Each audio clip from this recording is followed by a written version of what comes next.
أهل البدع والأهواء، أهل البدع العقائدية وأهل البدع السياسية. أنا أقول بيننا وبينكم السلف، بيننا وبينكم الكتب، كان فيقول البدع بيننا وبينكم.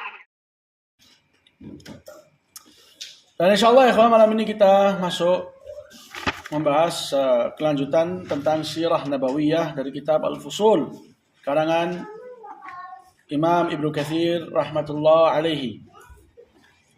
Dan kemarin ya ikhwah, atau terakhir yang kita bahas kemarin mengenai tentang bagaimana keadaan Nabi alaihi salatu wasallam tatkala menuju ke arah suatu tempat demi membutakan orang-orang kufar Quraisy. Beliau sampailah di suatu gunung yang dikenal dengan Thaur. Di situ, di dalam gunung terdapat lubang, dan itulah lubang dikatakan dengan goa. Hadza. Dan apa yang terjadi di sana ya ikhwah? Bagaimana Allah Azza wa Jalla selamatkan Nabi alaihi salatu wassalam, indah ke Ammar. Dengan apa Allah menyelamatkan Nabi dan juga Abu Bakar? Mereka dikejar, diburon dengan orang kufar Quraisy. Dan sampailah mereka dekat dengan Nabi. Kata Ibnu Katsir, hadzat aqdamuhum Rasulullah wa sahibah. Kaki-kaki mereka sudah mendekat dengan Rasulullah dan juga Abu Bakar. Bagaimana Allah selamatkan mereka? Dengan hewan apa? Dengan hewan apa diselamatkan? Dengan ketenangan. Dengan Allah turunkan ketenangan. Mengarah ke jawaban. Antum mau tambah atau dilemparkan ke samping? Yang lebih pasnya bagaimana? Allah tolong mereka dengan apa? Ketenangan itu salah satu unsur dan juga salah satu sebab. Dengan dibutakannya mereka orang-orang kufar Quraisy. Dari pintu gua. Itu yang disebutkan oleh Ibnu Katsir. Wa amma Allahu alaihim babal ghar. Allah butakan mereka dari pintu apa? Al-ghar. Ahsanta. Di situ Allah Azza wa Jalla menjelaskan fa anzalallahu sakinatahu alaih wa ayyadahu bi junud lam tarauha. Allah kuatkan Nabi dengan bala tentara yang kalian tidak melihatnya. Apa yang antum ketahui mengenai kisah laba-laba yang membuat jaring di depan pintu goa tersebut?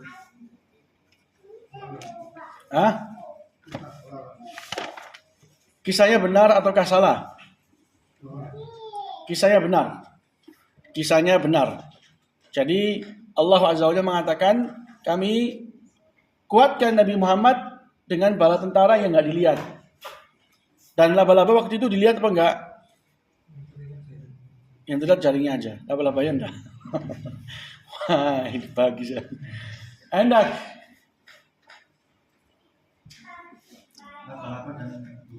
Laba-laba dan burung. Itu kisahnya gimana?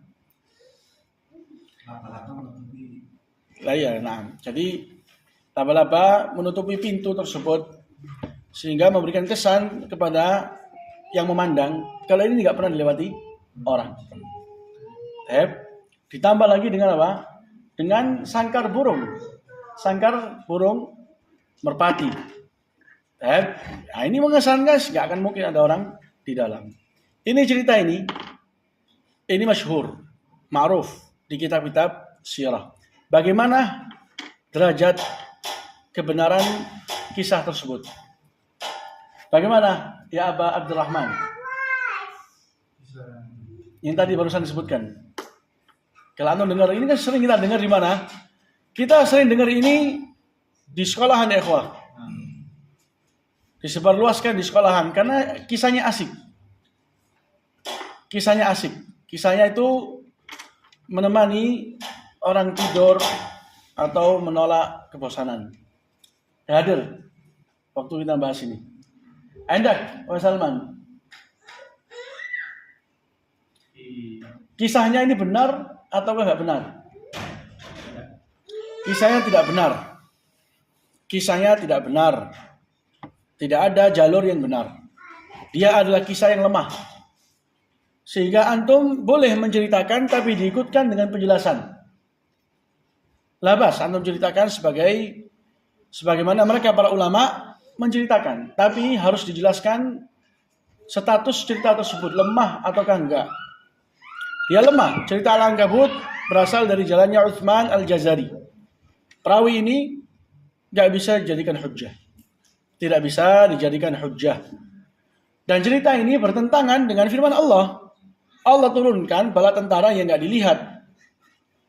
Tapi ini bala tentara yang terlihat. Jadi bertentangan. Sangat-sangat bertentangan. Hadza. Jadi Allah Azza wa Jalla menolong Nabi Muhammad dengan para malaikat sebagaimana ucapannya Al-Baghawi.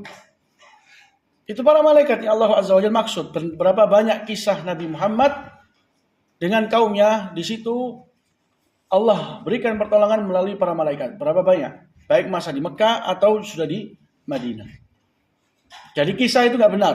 Yang benar adalah pertolongan Allah dengan bala tentara yang enggak mampu dilihat. Lam taruha, yang kalian enggak lihat. Tapi di samping itu Allah turunkan kepada Nabi Muhammad suatu ketenangan. Ketenangan ini melahirkan apa kemarin? Melahirkan beberapa ucapan. Apa saja? Ma dhannuka bitsnain Allahu thalithuhuma. Apa artinya? Anda.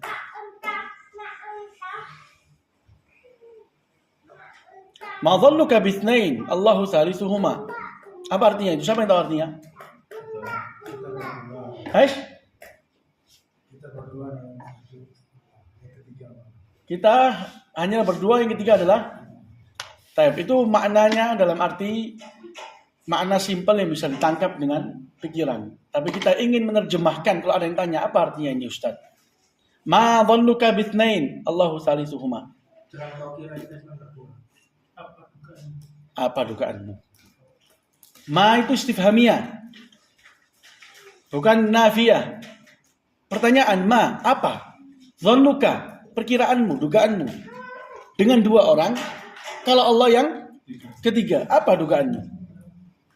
Apa dugaanmu? Kalau kita dikelilingi dengan bala tentara yang menjaga, yang berlapis 4, 3 sampai 10. Apa dugaanmu?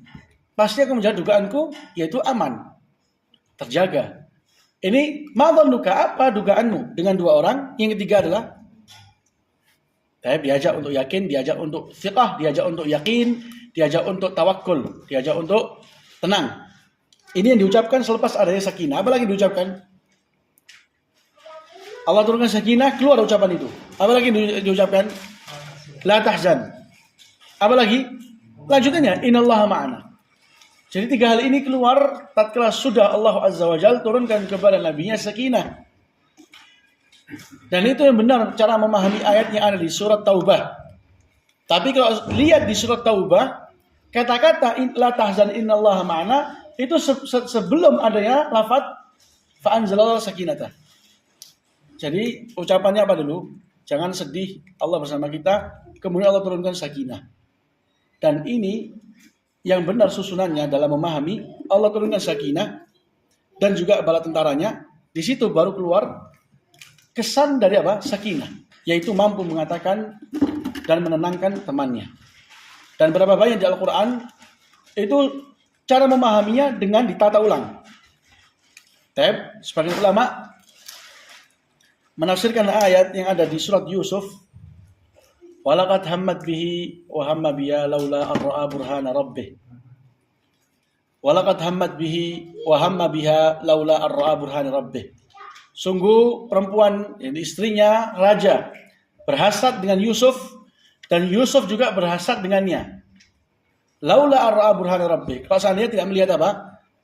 Kalau seandainya tidak melihat burhan rabbih, hidayah, taufik dari Rabbnya. Ini kata para ulama susunannya walaqad hammat bih walaula ar-ra'a burhan rabbih lahamma biha.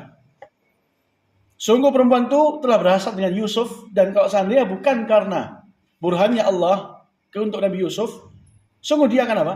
Akan juga berhasrat. Ada. Jadi itu intinya ya, ikhwah. Itu intinya.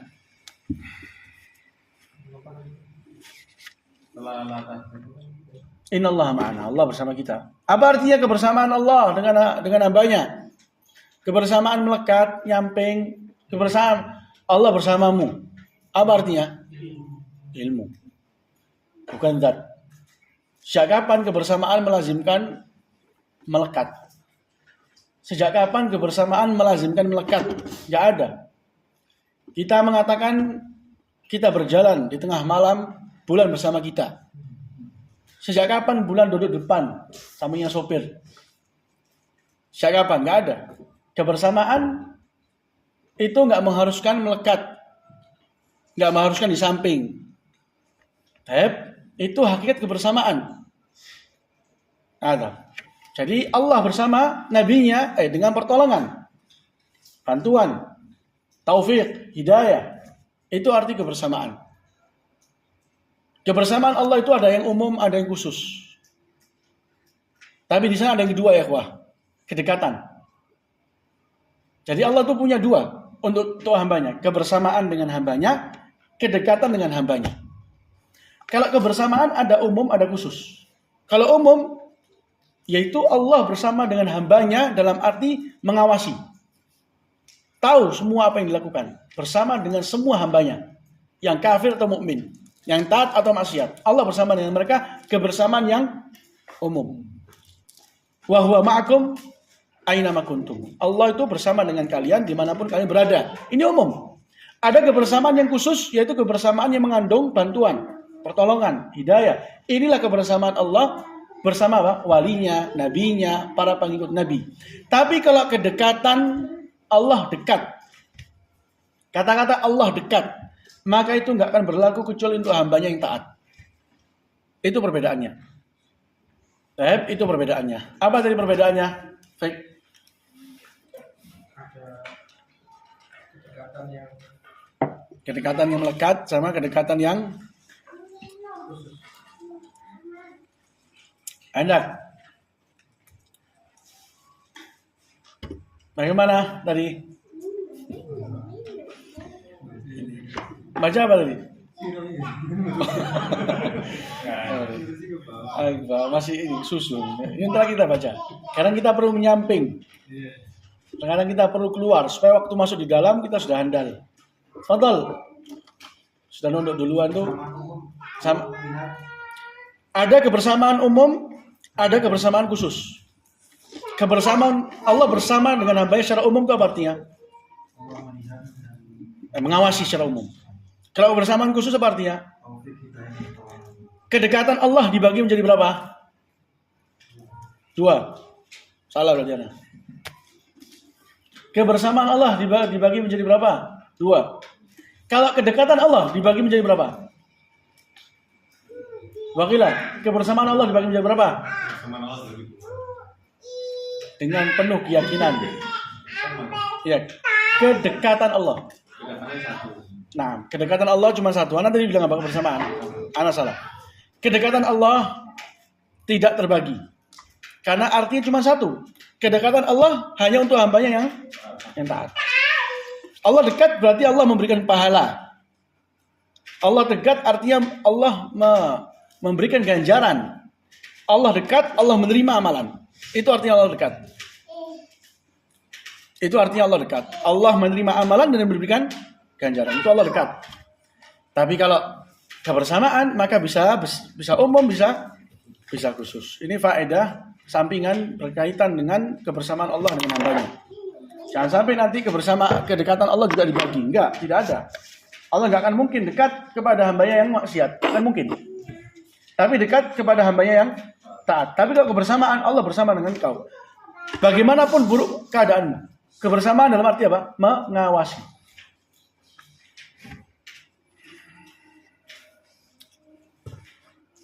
Dan mengenai tentang lafaz Ibnu Katsir, bahwasanya Abu Bakar sampai menangis, ini sampai sekarang kita nggak tahu. Bagaimana status kabar ini, benar ataukah salah? Yang ada Abu Bakar khawatir ya, khawatir.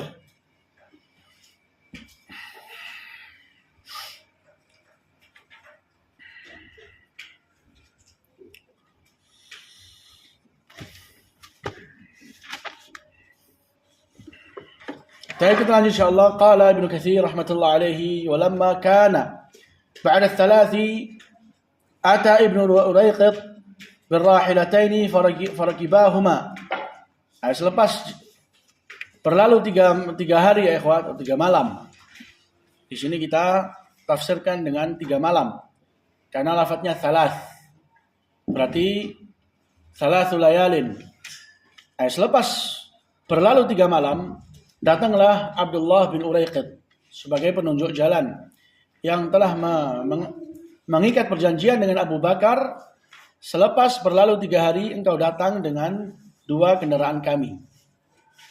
Karena Abu Bakar sebelum meninggalkan Mekah bersama Nabi menuju ke arah selatan, telah menyerahkan 2 kendaraannya kepada Abdullah bin Uraiqit. Dan di waktu itu Abdullah bin Uraiqit adalah orang yang kafir, yang paham dan pintar mengenai tentang arah jalan.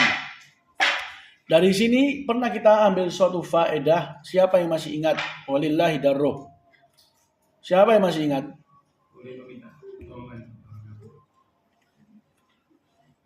Coba diulangi ini ya, lafadznya diganti. Minta pertolongan. Minta pertolongan. Kalau minta pertolongan kurang tepat dan itu bukan lafadznya para ulama. Gimana lafadznya yang benar?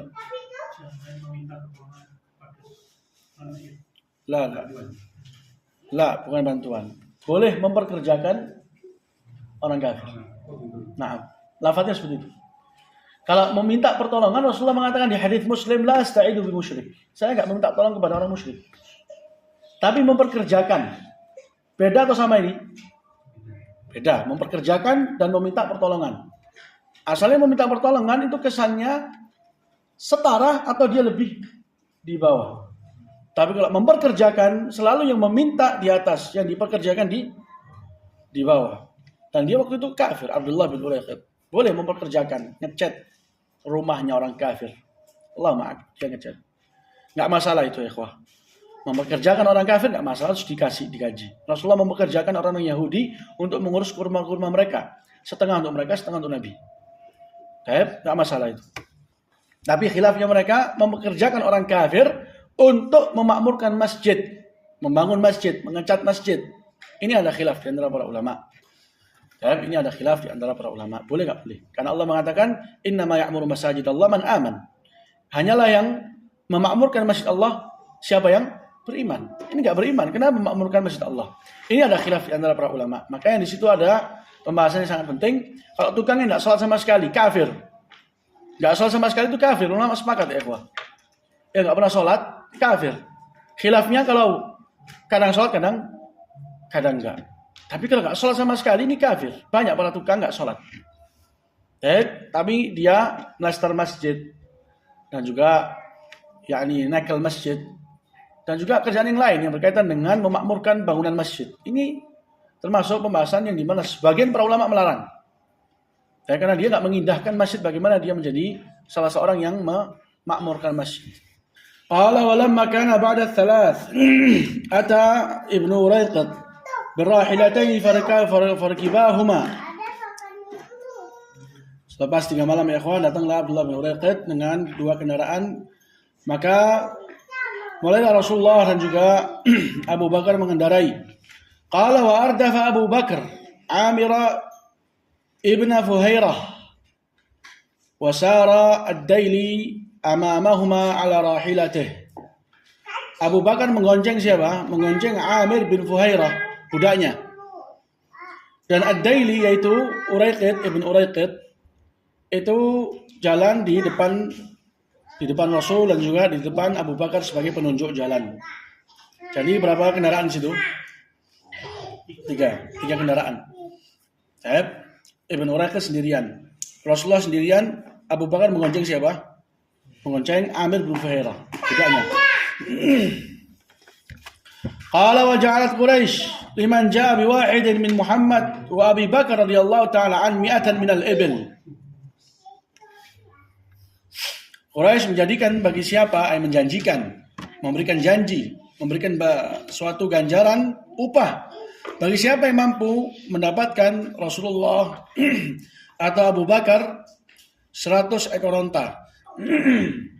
Sebagaimana di hadits Suraqah, 100 ekor unta untuk setiap satu dari keduanya. Kalau dapat dua-duanya, maka 200. Ini sangat menggiurkan. Baik dalam keadaan mati atau dalam keadaan hidup. Artinya kalau membunuh orang, terkadang nggak bisa didapat, kecuali harus membunuhnya. Qala falamma marru bihayyi mudlij. Tatkala mereka sudah sampai di suatu kampung yang dikenal dengan Mudlij. Qala basra bihim Suraqah ibnu Malik ibnu Ju'shum Sayyidu Mudlij. Suraqah ibnu Malik melihat Rasul alaihi salatu wassalam dan juga Abu Bakar, Amir bin Fuhairah, demikian juga Ibnu Uraiqab. Di situ terjadi suatu siasat yang dilakukan oleh Suraqah ibnu Malik. Tatkala datang sekelompok dari Mekah, mereka mendatangi Mudlij ini untuk menanyakan, untuk melihat dan mengecek. Di situ mereka orang-orang yang datang dari Mekah melihat dari jarak jauh semacam kayak ada orang. Akhirnya mereka menanyakan kepada Suraqah, karena Suraqah pemimpin daerah situ. Mereka itu siapa? Suraqah waktu melihat, dia mengatakan dalam dirinya, dan saya tahu mereka adalah Rasulullah, Abu Bakar. Tapi dia nggak ingin ada yang berserikat, berkongsi dengannya dalam mendapatkan hadiah. Dia ingin bagaimana hadiah itu khusus untuknya. Akhirnya dia mengatakan mereka adalah fulan, barusan saja lewat. Fulan barusan lewat, sedang menunaikan hajatnya mereka. Akhirnya mereka percaya. Di situ Suraqah langsung secara diam-diam mengatakan kepada budaknya untuk menyiapkan kuda.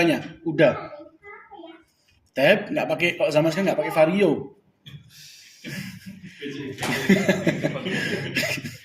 Ambil kuda, nggak pakai onta dia. Dia memanggil dan minta adanya kuda dan dipersiapkan. Di situ dia mengambil langsung persenjataannya dia, yaitu anak panahnya. Buaya.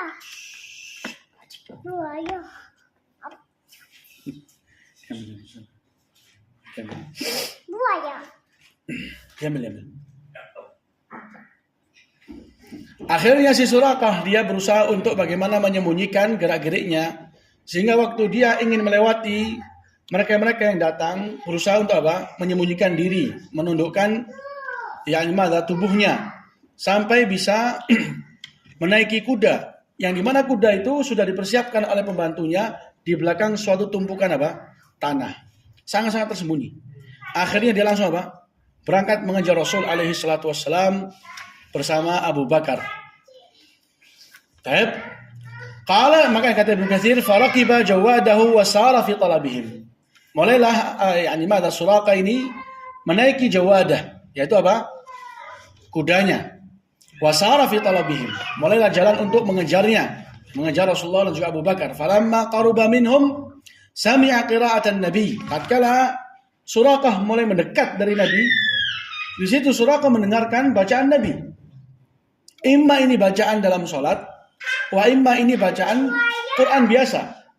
Kalau dia bacaan dalam bacaan di luar sholat, maka di sini menunjukkan bagaimana Rasulullah SAW menjaga yang namanya zikir, menjaga bacaan Al-Quran, meskipun di waktu safar, meskipun di waktu tegang, meskipun di waktu sedang di buron, tapi tetap membaca Al-Quran. Tetap membaca Al-Quran. Ini kalau memang artinya qiraah di sini, qiraah di luar sholat.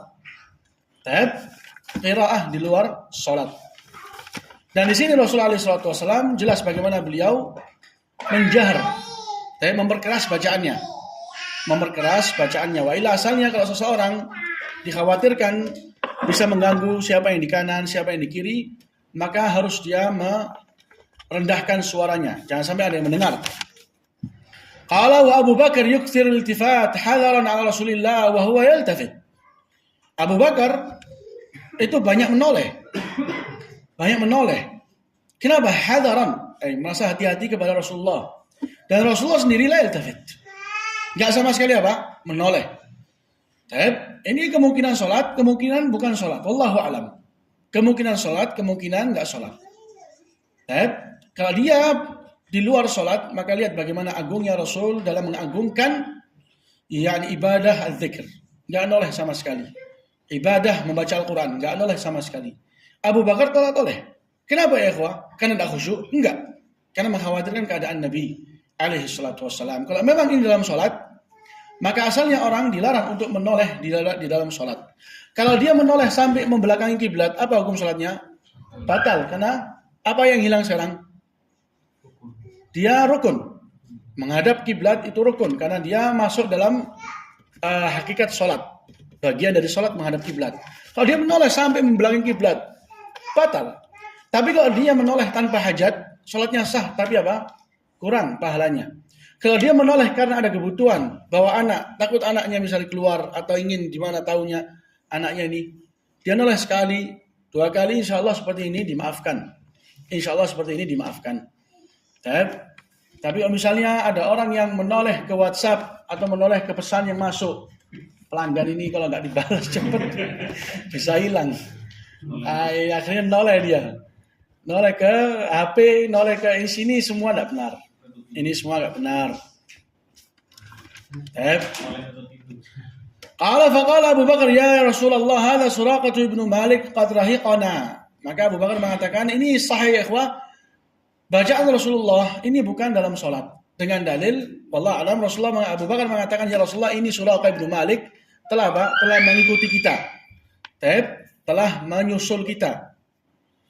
Qala fada'a alaihi Rasulullah mendoakan atasnya. Mendoakan atasnya berarti mendoakan keburukan. Kalau mendoakan baginya, mendoakan kebaikan. Fada'a alaihi. Kalau fada'a lahu, maka kebaikan. Ini fada'a alaihi. Rasulullah mendoakan atasnya, berarti keburukan.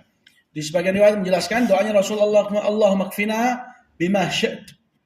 Ya Allah, cukupkanlah kami darinya dengan apa yang kau kehendaki. Diserahkan. Apa yang paling berhak untuk orang ini diberikan oleh Allah. Dikembalikan. Enggak sampai melaknatnya, enggak sampai Allah bunuhlah dia, enggak. Tapi ya Allah, cukupkanlah kami dari orang ini sesuai dengan kehendakmu. Di sebagian riwayat yang lain, Allah masra'ahu fasara'ahu farasuh. Ya Allah, jatuhkanlah dia, maka dijatuhkanlah dia dengan kudanya sendiri. Qala fasakhat yada farasihi fil ard. Kedua kakinya kuda tadi itu tiba-tiba tenggelam masuk di dalam padang pasir. Masuk di dalam tanah. Kalau sudah tenggelam nggak akan mungkin bisa jalan.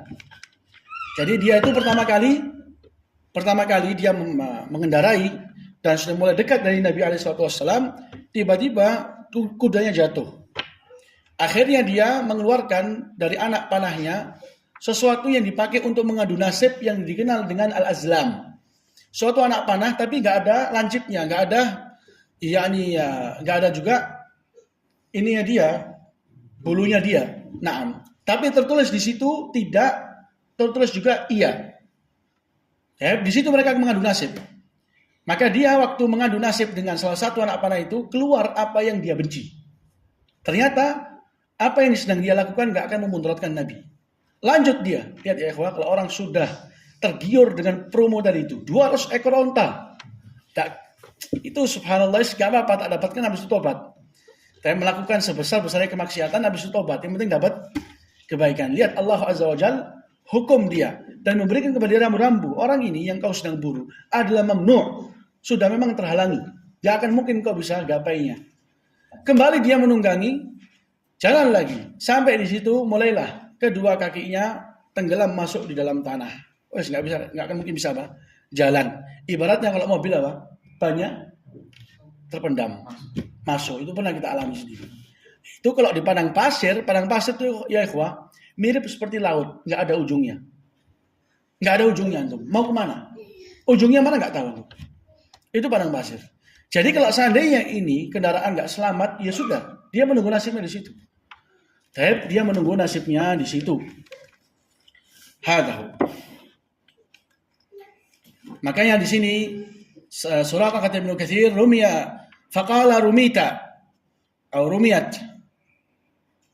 Innal ladzi asabani bi du'aikuma. Yang menimpaku ini adalah doanya kalian. Rasulullah dan juga Abu Bakar, fadallah li. Maka doakanlah untukku. Nah, ini dia mulai mulai sadar. Ternyata yang di buron itu bukanlah sasaran yang tepat. Justru saya yang sedang di buron. Walakuma alayya an aruddan nas ankuma. Kalau kalian doakan untukku supaya selamat, supaya saya bisa kembali. Maka saya akan berusaha menghalangi manusia darimu. Ya akan manusia akan apa? Akan datang mengikuti kalian.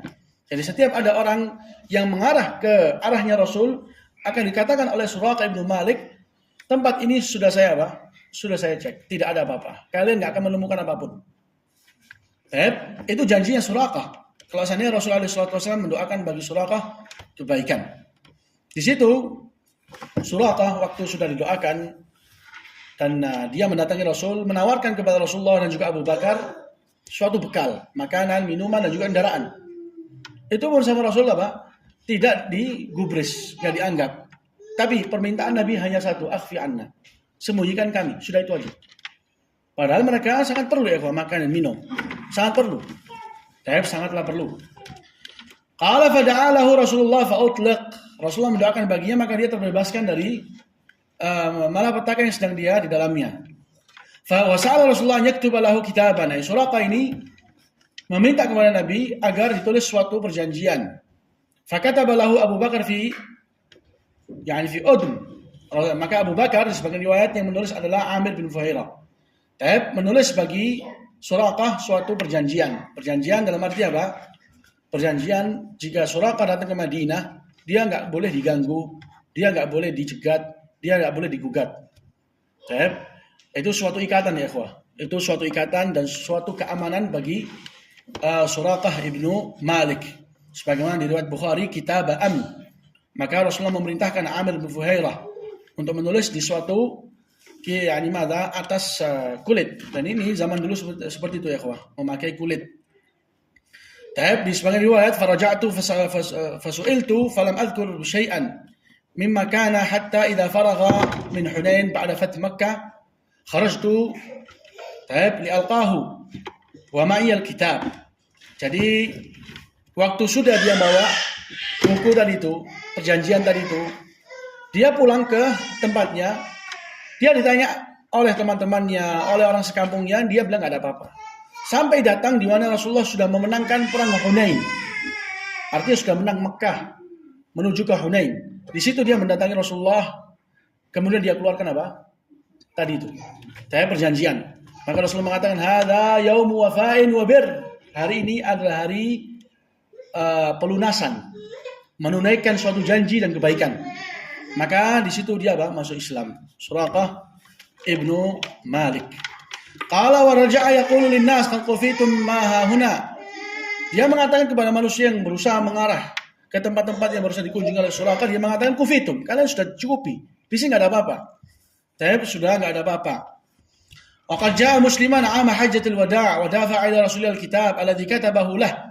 Datang Suraqah ibnu Malik di tahun Hajjatul Wada.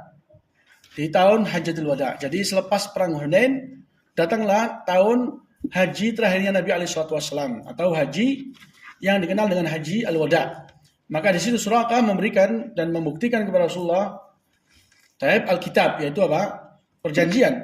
Fawaffa lahu Rasulullah bima wa'adah wa huwa lidzalika ahl. Rasulullah menunaikan apa yang telah dijanjikan. Ini mengenai Suraqah ya ikhwah.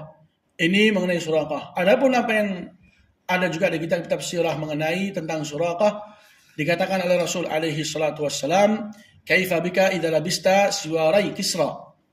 Kaifa bika idza labista siwarai Kisra? Rasulullah mengatakan kepada Suraqah, bagaimana keadaanmu kalau engkau memakai dua gelangnya Kisra, rajanya Persia. Rajanya Persia. Jadi Rasulullah diburon oleh Suraqah. Keadaannya sangat tegang. Keadaannya sangat berat. Nggak tahu ini bagaimana keadaannya di depan. Madinah masih lumayan jauh. Di waktu yang sama, Rasulullah memberikan kabar gembira tentang masa depan Islam. Bagaimana keadaanmu kalau engkau memakai dua gelangnya Kisra? Raja Persia salah satu kerajaan yang terbesar di zaman tersebut. Tapi cerita ini lemah. Di mana Kisra akhirnya dia di zaman Umar ibn Khattab benar memakai dua gelangnya Kisra. Hari di mana umat Islam mampu menaklukkan Persia. Tapi cerita ini adalah cerita yang lemah.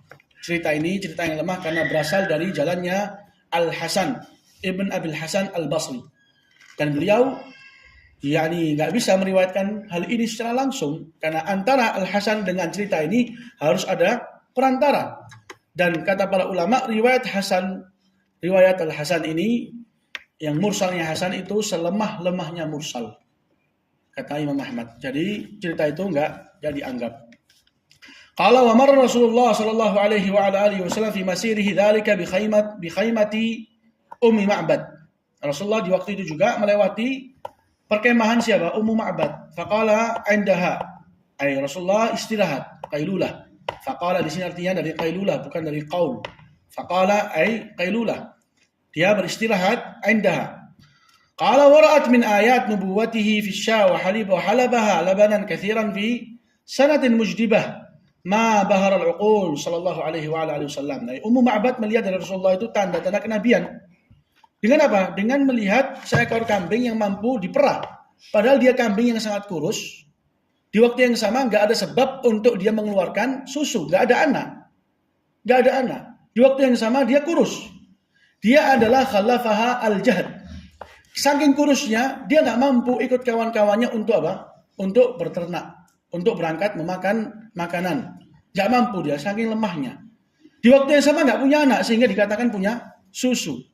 Akhirnya Rasulullah SAW mengatakan, ata'dzanina li an ahlubaha, engkau izinkan untukku supaya saya memerahnya. Subhanallah, halal adab, akhlak. Nggak langsung serampangan diambil, saya bisa bu, bismillah. Ini enggak, apakah engkau izinkan? Maka perempuan itu subhanallah, silahkan, nggak masalah.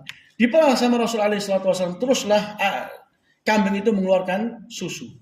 Terus diminum sama Abu Bakar dan juga siapa-siapa ikut Rasul SAW. Di situ adalah hal-hal yang bisa menjadikan Ummu Ma'bad sangat-sangat heran. Demikian juga suaminya Abu Ma'bad. Abu Ma'bad pun sama, heran. Dari mana? Padahal keadaannya sangat tidak memungkinkan. Ini salah satu tanda kenabian yang dilihat langsung oleh para pengembala kambing. Padahal tahun itu adalah tahun mujdabah. Artinya tahun apa? Tahun kemarau. Tidak ada sama sekali hujan. Tapi ini lihat, bisa mengeluarkan susu.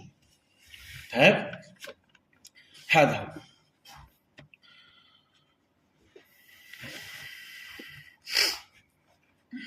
Dan juga di antara kejadian ikhwah di masa Rasulullah SAW perjalanan menuju ke Madinah berjumpa dengan Zubair ibnu Awam. Zubair ibnu Awam.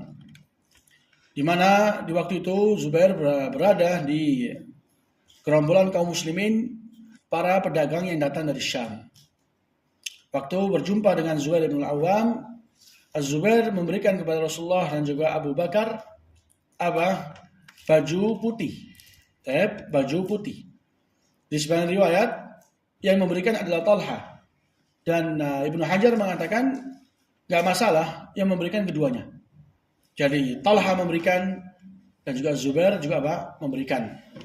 Ini adalah salah satu apa yang terjadi di masa Rasulullah SAW di tengah perjalanan. Makanya Nabi tatkala mulai masuk ke Madinah, di situ Rasulullah SAW memakai baju putih. Dari mana? Pemberian dari Zubair dan juga Talha bin Ubaidillah. Sampai di sini selesai ikhwah mengenai tentang perjalanan secara singkat. Tinggal bagaimana peristiwa tatkala Rasulullah sudah mulai masuk ke arah Madinah. Bagaimana? Dan itu insyaallah akan kita bahas di pertemuan yang akan datang insyaallah. Subhanakallahumma rabbana wa bihamdika, la ilaha illa anta, astaghfiruka wa atubu ilaik.